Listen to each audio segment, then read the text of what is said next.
We're now only around 1 week away from Apple's WWDC event, where everyone is expecting Apple to reveal their brand new M2 chip alongside some new redesigned M2 Macs. And let me tell you, we are very excited for these new Macs. However, we just got a crazy bombshell leak from a reliable source that confirms our worst suspicions about the performance of the M2 chip, so let's jump right in. Now this leak comes from Shrimp Apple Pro, who's actually the leaker who revealed the new dual hole punch camera cutout design for the iPhone 14 Pro that everybody agrees on now, so he's very reliable. And getting into the actual leak about the Macs, it first starts out with the leaks for the A16 Bionic chip. Now, according to his sources, he is saying that the A16 Bionic will continue to use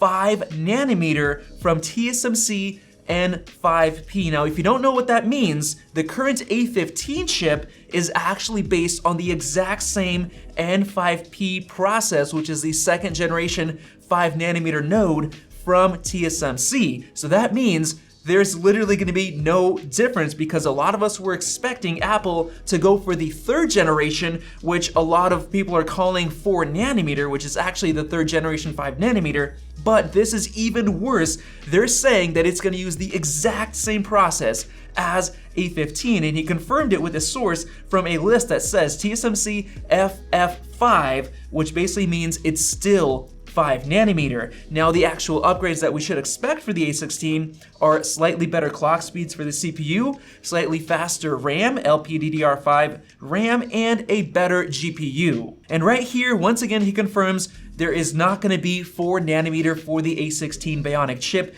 because Samsung's and TSMC's 4nm is really just refined 5nm, which is third gen. But no, we're not even getting that. We're apparently getting the second gen N5P, which we already have. But now let's get into the big deal. He talks about the next M series chip, which he says is the M2, which you all expected. However, he says that the M2 is actually going to be based on the 3nm process. And from the list, it says TSMC FF3. And that's actually going to be the first custom ARM v9 processor from Apple. However, he says that we are actually getting one more chip that's going to be coming out this year. It's going to be apparently another one that's kind of based on the M1, which he thinks it could be something with the M1X or some kind of other name. And apparently it's coming with the same updated Avalanche and Blizzard cores that we already have on the A15, which is very disappointing. Now, the crazy thing about this leak from Shrimp Apple Pro is that this actually matches up to something that Ming-Chi Kuo talked about, because Ming said that this year for the iPhones, only the Pro models are getting the A16, while the regular 14 and 14 Max are getting the A15, both with 6 gigs of RAM. However, the difference is the new A16 will have LPDDR5 memory, which is exactly what Shrimp Apple Pro said. And if you think about it, if they're both based on the N5P process, it kind of makes sense why Apple would have both of these chips, A15 and A16, available across the entire iPhone 14 lineup, because in reality, they're not that different. And this actually leads me to an even more important point, because a couple of months ago, Ming-Chi Kuo actually mentioned that the MacBook Air could get a modified version of the M1 chip, and that the M2 chip would be delayed, which is literally exactly what Shrimp Apple Pro just confirmed. He said we should be getting another kind of M1 based chip this year, with the real true M2 being delayed until next year, which is crazy because I didn't believe Ming-Chi Kuo when he made this leak a couple months ago, March 8th, saying that it's gonna have an M1 chip processor, no mini LED display, a new redesign, and more color options. I couldn't believe it. But now it kind of actually makes sense if this new chip is actually based on N5P. But going even deeper, Chance Miller, who is the editor-in-chief at 9to5Mac, said that Kuo told him that it could be a modified version of the existing M1, and that the actual M2 could be pushed to 2023, which perfectly matches up to what Shrimp Apple Pro is saying. But here is the main detail. He says really it just comes down to marketing names. And we all know Apple's history there because Apple could call it whatever they want to. Because if you remember the 2020 iPad Pro, they said it comes with the A12Z chip. Well, in reality, it was literally the exact same A12X chip from the 2018 iPad Pro, except with one extra GPU core enabled, and that allowed them to call it the A12Z, which is just pure marketing. So here's my crazy little theory about Shrimp Apple Pro's new leak. What if this final SoC of the M1 family of chips is actually going to be modified and called the M2, because Apple could call it whatever they want and they could just delay the real M2 and then call that the M3. And iCave Dave made a very good point. He said Apple could easily just call a chip with Avalanche and Blizzard cores the M2, and then the 3nm one the M3. And same thing with Serenbyte saying, to be honest, Apple could easily just brand this as the M2 chip even if the upgrades are minor. And then here was my take on that. No matter what it actually becomes, it must be named the M2, because Apple did say that the M1 Ultra was the last chip in the M1 family. They said that at their last March 8th event. So whatever they do with this chip, no matter how minor it is, no matter if it's mainly based on the same N5P process, this new chip needs a new name. And guess what Shrimp Apple Pro just added to his leak this morning? He says, now my source agreed that this new M1X chip, the modified version, could be the M2 instead. Yes, officially in terms of marketing, it could just be modified and they could call it the M2 with 4 Avalanche, 4 Blizzard, and then 10 AGX, which is Apple GPUs. And in his opinion, he thinks it's gonna be a huge upgrade from the M1. And now we have to answer a very important question. Why in the world would Apple make the A16 and that new M2 chip be based on the same exact 5nm N5P process that the A15 is already based on? Well, in my opinion, I think it all comes down to the lockdowns and supply issues, because we have been hearing that at least one iPhone 14 model is 3 weeks behind schedule and there's a chance it could be delayed. So there are a lot of issues going on in China right now that could potentially lead to more and more supply chain issues. So maybe Apple just said, hey, screw it, let's just stick to the same N5P we're already using to take the safest route possible and take as little risks as we can, maybe to maximize profits because of the squeezed margins. So here's what I think Apple is gonna do. I think they're gonna take this modified chip and call it the new M2 chip, because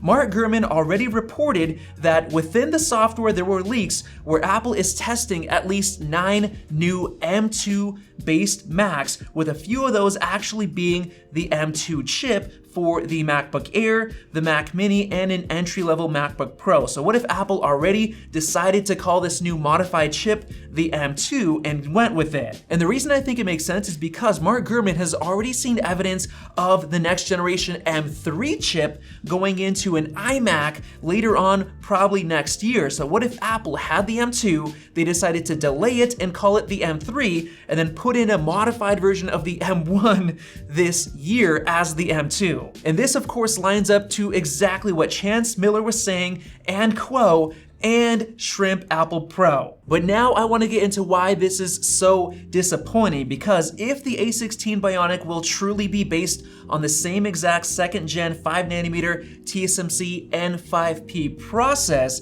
this means bad news for the M2 chip. And it basically confirms the worst case scenario that I had for the M2, which is basically that it's based on the A15 instead of a newer generation 3rd nanometer. And this is exactly what 9to5Mac leaked, with an exclusive leak saying that the M2 chip is known as Staten and is based on the current A15, which I really hoped wouldn't happen, because I was hoping it would be based on a future A16 instead. So before I get into the actual performance numbers and charts that we should expect for the M2 chip, I want to explain why I think Apple decided to stick to N5P for the M2 chip. Well, first of all, Samsung's 4nm, which is basically the 3rd gen 5nm, has horrible yields for Qualcomm's Snapdragon 8 Gen 1 chip. Apparently they were so bad they were only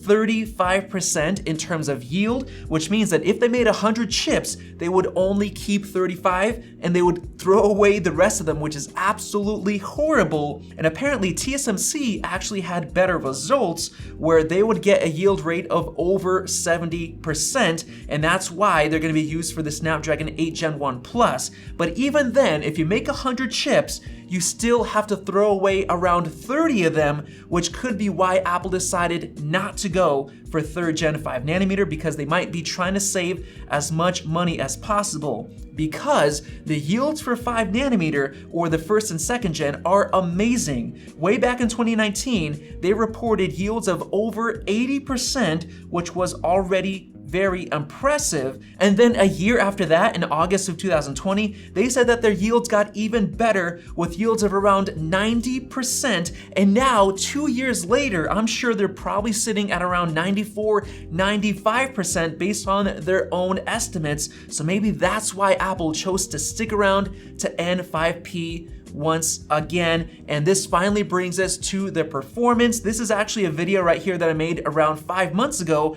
with 2 different scenarios. One scenario is that the M2 chip would be based on the A15, which I really didn't want to happen, and the other one is it would be based on the A16, and now it looks like it is going to be based on the worst case scenario, A15. So let me show you guys the performance that we should expect. First of all, in terms of single core CPU performance, instead of around 14 points for the M1, the 2nd gen M2 chip should be around 1876, which honestly isn't that big of a difference, because with the scenario 2, it would be over 2000, which would be awesome, but unfortunately it looks like that is not gonna happen. And then moving on to multi-core, this is actually a little bit of a better improvement, because instead of around 7400, the M2 chip based on the A15 should be around 8700, which is a little bit better, but the biggest difference we should expect is actually in terms of the GPU. As you can see, instead of getting around 21,000 points with the M1, the M2 chip should get around 28,800, even though it's based on the A15, and that's because we are expecting 2 more GPU cores, yes, up to a 10-core GPU with the M2, so that's gonna be a big improvement right there. So with all that said, it looks like the M2 chip is not going to be as good as we thought it would be, but it's still going to be a decent improvement. So hopefully Apple gives us some extra features and changes with the actual Mac itself to make it more enticing, maybe with like Wi-Fi 6E, Bluetooth 5.2, and other new features, because it looks like the performance difference is not going to be that huge. So if you disagree with my thoughts on this video, then comment them down below. But if you enjoyed it, click the circle above to subscribe for more videos like this one. Definitely check out one of those 2 right there. Thanks for watching, and we'll see you in the next video.